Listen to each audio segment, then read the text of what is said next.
the goats. Listen. Hi, do you feel fairly confident asking questions in English? Well, if you've been through the other 4 videos that I made, you should have gained a certain competence. I recommend you go through those before attempting this video, because this video is the most difficult of them all. It regards indirect questions, and indirect questions are used quite a lot in more formal situations, so it is good to learn about them, but they are not actually the easiest. This is Susan Broder from Speak Languages and Travel the World, here to help you improve your English with minimum effort and maximum benefit. I apologize for the goats. They seem to be feeling the change in weather and are complaining. So, I would like you now to look at the next document, in which I explain a little bit better how to form indirect questions before I actually give you an exercise with a prompt so that you can form your own questions orally and then listen to the answer, after which I'll give you the answer to repeat. So now let's look at this document. Indirect questions are not as difficult as they seem. So what do we have to do? We take the question, for example, how much does it cost? We think of the answer and we would say it costs £10, and we leave this structure, so the subject first and the verb second, and we put the indirect question form in front. I wonder how much it costs. So how much does it cost? It costs £10. I wonder how much it costs. As you can see, the position of the subject and the verb remains the same. Let's look at the next one. Where do I buy the tickets? I buy the tickets from the machine over there. So I buy remains in the same position, and we say, could you tell me where I buy the tickets? Another example. How can I get to the airport? I can get to the airport by bus. So leave the structure the same. Do you know how I can get to the airport? As you can see, it's very easy. Let's try another one. Where is the church?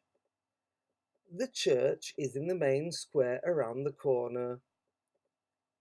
Could you tell me where the church is, please? Looking at it like this, it's now clear why the verb often seems to be at the end of the sentence in an indirect question, because we're maintaining the same structure as the answer. Final example. When did the film start?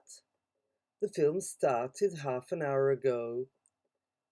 Could you tell me when the film started?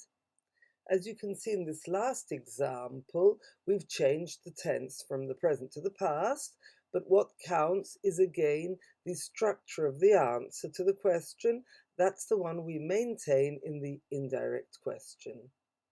Okay, now it's over to you to try and form indirect questions according to the example in the various tenses.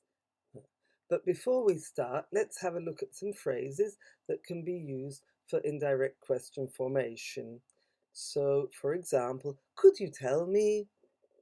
Can you tell me? Would you mind? Do you know? Is there any chance? I was wondering. I was hoping. Do you think? Would it be possible? I have no idea. So these are just a few common phrases. There are others as well. Okay, let's start with some questions in the present simple tense. Ask a question according to the prompt. Where is she? I have no idea.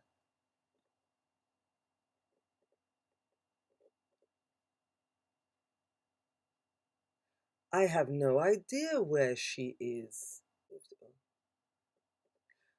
I have no idea where she is. How many brothers has she got? Do you know?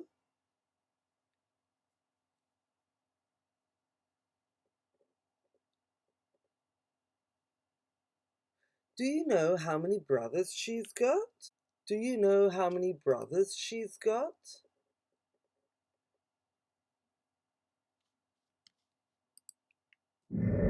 Where does he play rugby? Can you tell me?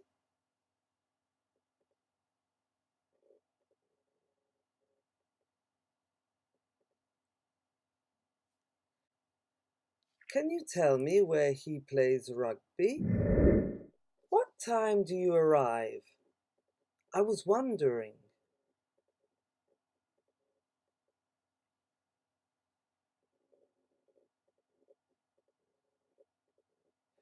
I was wondering what time you arrive. I was wondering what time you arrive. When are you coming home? I'd like to know.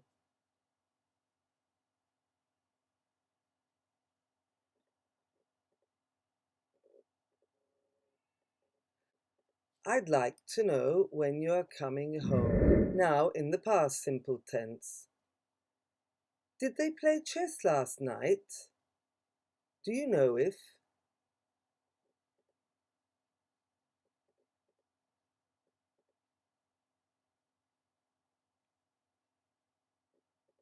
Do you know if they played chess last night?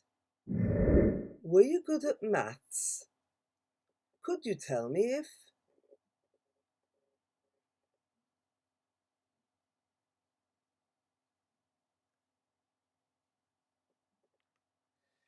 Could you tell me if you were good at maths? We were hoping to meet you. I was wondering who.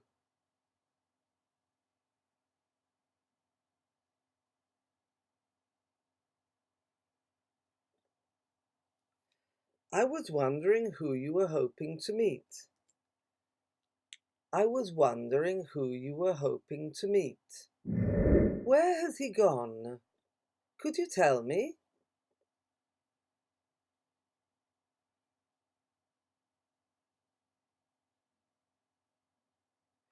Could you tell me where he's gone? Could you tell me where he's gone? Where have they been to? Do you know?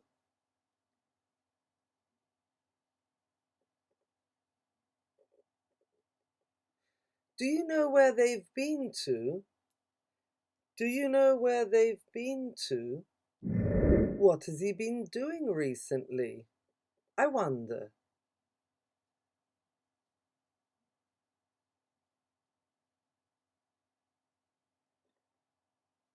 I wonder what he's been doing recently. I wonder what he's been doing recently. How much will it cost? Can you tell me?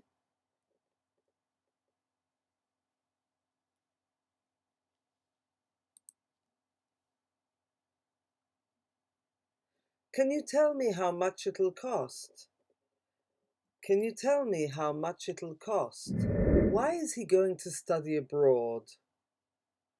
Do you know?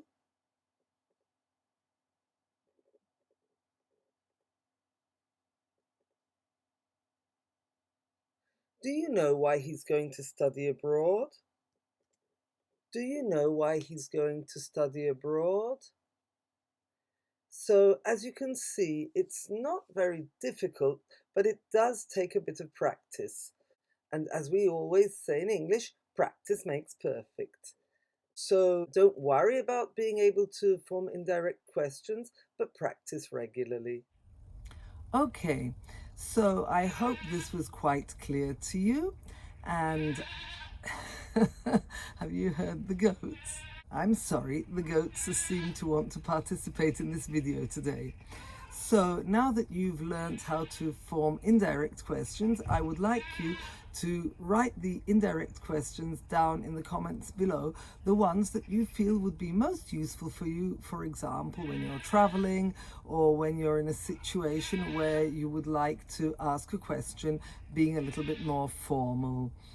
This will give you the possibility to practice in writing, and maybe somebody else can reply to your questions. I hope this series of videos in forming questions has helped you become more confident in asking questions. Meanwhile, if you haven't done so already, don't forget to subscribe and hit the notification bell if you want to be notified when I upload videos another time. And I wish you a wonderful day. Today it's extremely beautiful, and look forward to seeing you in the next one. Bye!